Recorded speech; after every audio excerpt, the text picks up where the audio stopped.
Good morning. In the year 2002, I joined as a BRT. Then 2007, I promoted as a PG teacher.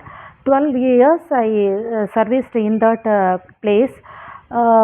There I didn't take any leave unnecessarily, and not even completed my CL and RL casual leave and restricted holidays also.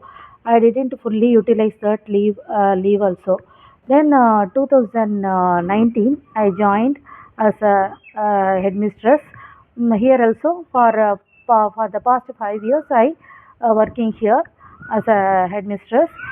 In this place I didn't take completely my casual leave and restricted holidays except medical leave. I always in my students and teachers and their development, extracurricular activities and academic side and extra dance performances, speech competitions and other competitions. My students well prepared and competed in Kolidam block level and district level and state level also. Thank you.